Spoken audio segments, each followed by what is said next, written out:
আসসালামু আলাইকুম বন্ধুরা, আমার কাছে যে খবরটি আছে সেটি শুনলে আপনারা চমকে যাবেন। কারণ মালয়েশিয়ায় এখন আসলে অনেকেই বলতেছে যে সরকারিভাবে যেতে হলে তাহলে আপনাদের 1 থেকে 2 লাখ টাকার মধ্যে কিন্তু আপনাদের হয়ে যাবে, কিন্তু না, আমি আপনাদেরকে জানিয়ে দেবো আজকে 4 থেকে 5 লাখ টাকা লেগে যেতে পারে আপনার। হ্যাঁ, অবশ্যই মালয়েশিয়া যদি আপনি যেতে চান তাহলে সেই জন্য আপনাকে প্রস্তুতি নিয়ে রাখতে হবে, কারণ টাকা পয়সার ব্যাপার যখন হুড়মুড়ি প্রয়োজন পড়বে তখন কিন্তু আপনাদের কোথাও আর খুঁজে পাবেন না। যার জন্যই আপনাদের সর্বপ্রথমে প্রস্তুত হয়ে নিতে হবে। দেখেন বন্ধুরা, অনেকদিন পর কিন্তু মালয়েশিয়ার শ্রমবাজার খুলতে যাচ্ছে, তো এই সুযোগটাকে আপনারা কিন্তু নষ্ট করবেন না।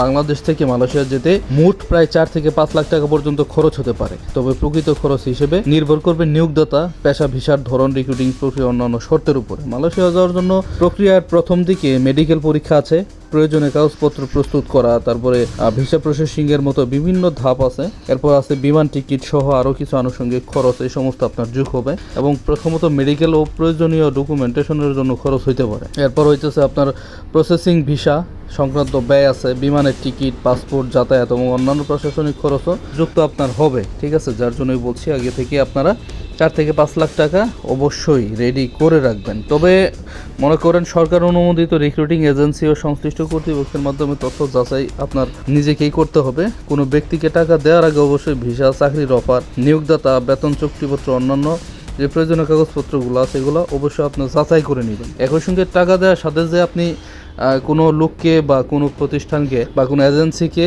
যে আপনি টাকা দিচ্ছেন সেটার রসিদ বা প্রয়োজনীয় প্রমাণ সংরক্ষণ আপনি নিজে থেকে করে নেবেন। একটা জিনিস মনে রাখবেন যে মালয়েশিয়া যাওয়ার স্বপ্ন যে দেখতেছেন, কর্মীদের জন্য সবচেয়ে গুরুত্বপূর্ণ বিষয় হইতেছে কত টাকা খরচ হবে সেটার উপরে আপনারা নির্ভর করবেন না। আপনারা আগে থেকে টাকা জমায় রাখেন, কারণ মালয়েশিয়ার এই সুযোগটাকে মিস করবেন না। মালয়েশিয়ার ভিসা, মেডিকেল, নিয়োগ ও ফ্লাইট সংক্রান্ত সর্বশেষ আপডেট খবর জানতে আমাদের এই চ্যানেলটিকে অবশ্যই সাবস্ক্রাইব করে রাখবেন।